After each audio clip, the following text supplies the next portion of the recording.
नमः शिवाय। श्री शिव महापुराण रुद्र संहिता सृष्टि खंड 49वां अध्याय।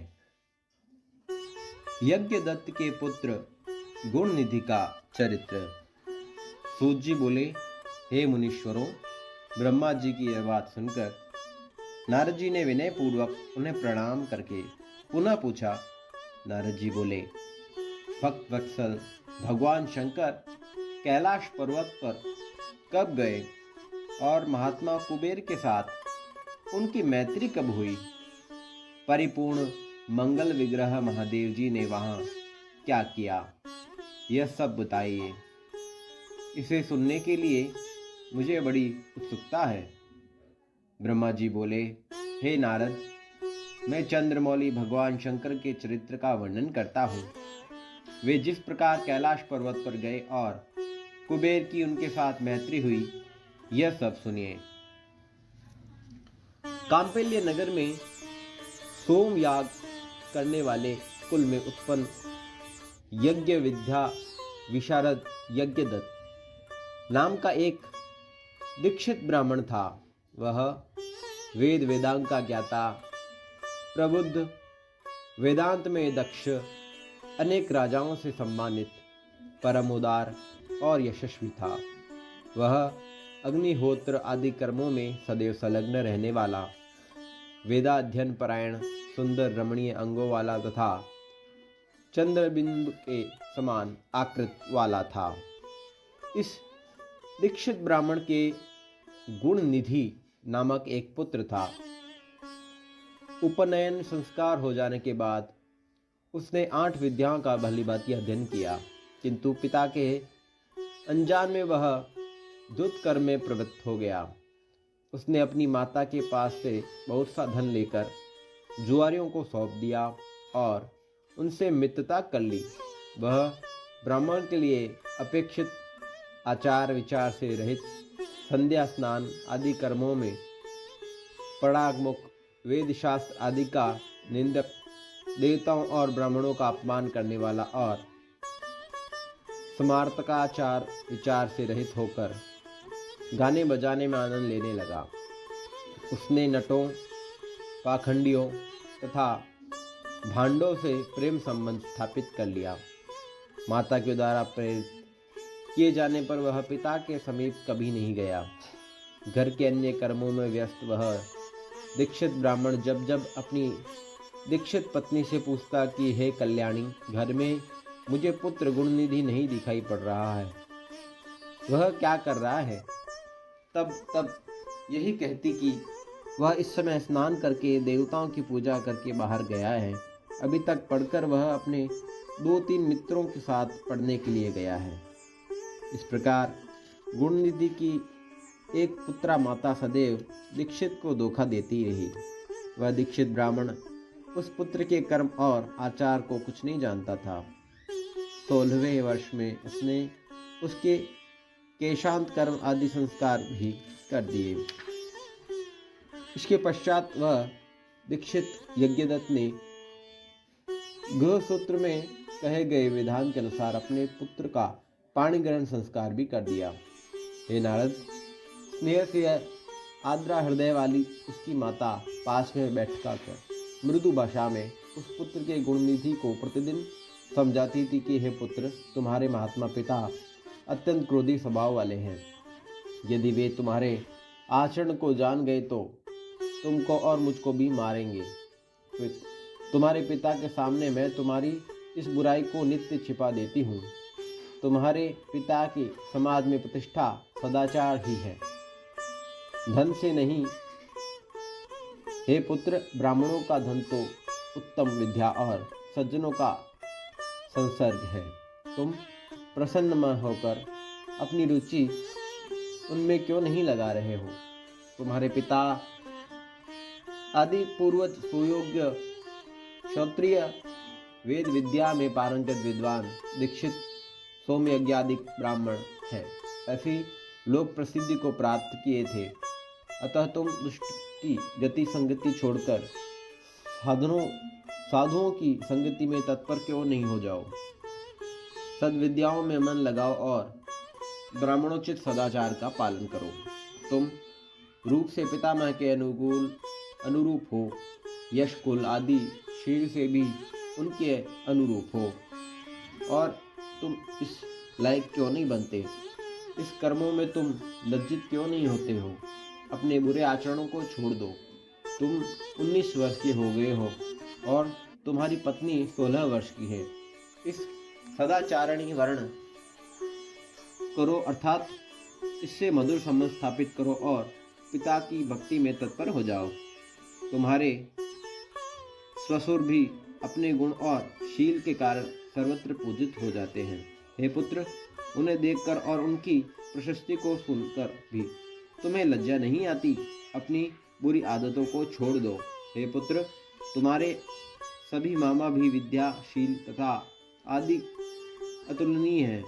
तुम उनसे भी नहीं डरते हो। तुम तो दोनों वंशों में शुद्ध हो। तुम इस पड़ोसी ब्राह्मण कुमार को देखो और अपने घर में ही अपने पितामह के इन विनयशील शिष्यों को ही देखो। हे पुत्र, राजा भी जब तुम्हारे इस दुष्टाचरण को सुनेंगे तो तुम्हारे पितामह के प्रति अपनी श्रद्धा त्याग कर उनकी वृत्ति भी समाप्त कर देंगे। अभी तो लोग यह कह रहे हैं कि यह लड़कपन के द्वेषेष्टा है। इसके पश्चात वे प्राप्त हुई प्रतिष्ठित दीक्षित की उपाधि भी छीन लेंगे। सभी लोग तुम्हारे पिता को और मुझको भी दुष्ट वचनों से धिक्कारेंगे और कहेंगे कि इसकी माता दुष्चरित्रा है, क्योंकि माता के चरित्र को ही पुत्र धारण करता है। तुम्हारे पिता पापी नहीं है, वे तो श्रुति स्मृतियों के पथ पर अनुगमन करने वाले हैं। उन्हीं के चरणों में मेरा मन लगा रहता है। उसके साक्षी भगवान सदाशिव है। मैं ऋतु समय में किसी दुष्ट का मुख नहीं देखती जिसका तुम्हारे ऊपर प्रभाव पड़ गया हो। अरे, वह विधवा ही बलवान है जिसके कारण तुम्हारे जैसा पुत्र उत्पन्न हुआ है।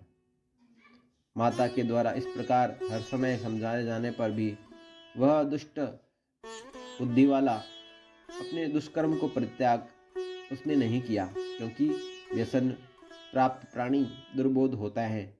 मृग्या, शिकार, मद, पशुशून्य, चुगली, असत्य भाषण, चोरी, धूर्त और वैश्यागमन आदि इन व्यसनों से कौन खंडित नहीं हो जाता। वह दुष्ट जो संदूक, वस्त्र आदि वस्तुओं को घर में देखता उन वस्तुओं को ले जाकर जुआनियों को सौंप देता था। एक बार घर में पिता के साथ ही एक रत्न जड़ित अंगूठी रखी थी। उसे चुराकर उसने किसी जुआरी के हाथ में दे दी। सहयोग से दीक्षित ने उस जुआरी के हाथ में उस अंगूठी को देख लिया। उसने पूछा कि तुम्हें यह अंगूठी कहाँ से प्राप्त हुई है? उस दीक्षित के द्वारा बार बार कठोरता से पूछे जाने पर जुआरी ने कहा, हे ब्राह्मण, आप जोर जोर से मुझ पर क्यों सापेक्ष कर रहे हैं? क्या मैंने इसे चोरी से प्राप्त किया है? आपके पुत्र ने ही मुद्रा देकर इसको मुझे दे दिया है। इससे पहले भी मेरे द्वारा जुए में जीते जाने पर उसने अपनी माता की साड़ी भी चुरा कर मुझे दी है। उसने मात्र मुझको ही नहीं और भी वस्तुएं अन्य जुआरियों को भी उसने बहुत सारा धन दिया है। रत्नों की संदूक, रेशमी वस्त्र, सोने की झारी आदि वस्तुएं, अच्छे अच्छे कांसे और तांबे के पात्र भी उसने दिए हैं। जुआरी लोग उसे प्रतिदिन नग्न करके बांधते रहते हैं। इस भूमंडल पर उसके समान कोई दूसरा जुआरी ही नहीं है। हे विप्र, आज तक आप जुआरियों में अग्नि और विनयन तथा अनीति में प्रवीण अपने पुत्र को क्यों नहीं जान सके? ऐसा सुनकर लज्जा के भार से उस ब्राह्मण का सिर झुक गया और अपने सिर को वस्त्र से ढककर वह अपने घर से चला गया। तदंतर वह सत्कर्म परायण दीक्षित यज्ञदत्त अपनी महान पतिव्रता पत्नी से कहने लगा। यज्ञदत्त बोला, हे दीक्षितायनी, धूर्त पुत्र गुणनिधि कहाँ है? कहीं भी बैठा हो उससे क्या लाभ है? वह मेरी सुंदर सी अंगूठी कहाँ है? तुमने अपने शरीर में तेल उपटन आदि लगाने के समय मेरी उंगलियों से जिसको निकाल लिया था, उस रत्न जड़ित अंगूठी को लाकर शीघ्र ही मुझे दो। उसके इस वचन को सुनकर वह दीक्षितायनी भयभीत हो उठी और बोली, इस समय मैं मध्याह्न काल की स्नान क्रियाओं में को संपन्न कर रही हूँ। देव पूजा के लिए अर्पित किए जाने वाली सामग्रियों को एकत्रित करने में मैं व्याकुल हूँ। हे अतिथि प्रिय, यह अतिथियों का समय कहीं अतिक्रमण न कर जाए, इसलिए मैं भोजन बनाने में व्यस्त हूँ। मैं किसी पात्र में अंगूठी को रख दिया है, अभी याद नहीं आ रहा है। दीक्षित बोला, अरे दुष्ट, पुत्र को उत्पन्न करने वाली, हे सदा सच बोलने वाली, मैंने जब जब तुझसे पूछा कि पुत्र कहाँ है, तब तब तूने यही कहा कि हे नाथ, अभी पढ़कर वह अपने 2-3 मित्रों के साथ पुनः पढ़ने के लिए बाहर चला गया है। ये पत्नी, तुम्हारी वह मंजीठी रंग की साड़ी कहाँ है जिसको मैंने तुम्हें दिया था? वह घर में रोज टंगी रहती थी। सच सच बताओ, डरो मत। मणि जड़ित वह सोने की झारी भी इस समय नहीं दिखाई दे रही है, और न तो वह रेशमी त्रिपटी दुपट्टा भी दिखाई दे रहा है जिसको रखने के लिए तुम्हें मैंने दिया था। दक्षिण देश में बनने वाले वह कांसे का पात्र और गौड़ देश में बनने वाली वह तांबे की घंटी कहाँ है? हाथी दांत से बनी हुई वह सुंदर सुख देने वाली मंचियाँ कहाँ है? पर्वतीय क्षेत्रों में पाई जाने वाली चंद्रकांत मणि के समान अद्भुत हाथ में दीपक के लिए वह श्रृंगार युक्त शाक भंजिला कहाँ है? अधिक कहने से क्या लाभ? हे कुंजले, मैं तुझ पर व्यर्थ ही क्रोध कर रहा हूँ। अब तो मेरा भोजन तभी होगा जब मैं दूसरा ही विवाह कर लूंगा। कुल को दूषित करने वाली उस दुष्ट के रहते हुए भी अब मैं निसंतान हूँ। उठो और जल लाओ, मैं उसे तिलांजलि देता हूँ। कुल को कलंकित करने वाले को पुत्र की अपेक्षा मनुष्य को पुत्रहीन होना श्रेयकर है। कुल की भलाई के लिए एक का परित्याग कर देना चाहिए। यह सनातन नियम है। तदनंतर उस दीक्षित ब्राह्मण ने स्नान करके अपनी नित्य क्रिया संपन्न करके उस दिन किसी श्रोत्रिय ब्राह्मण की कन्या को प्राप्त करके उसके साथ विवाह कर लिया। ओम नमः शिवाय।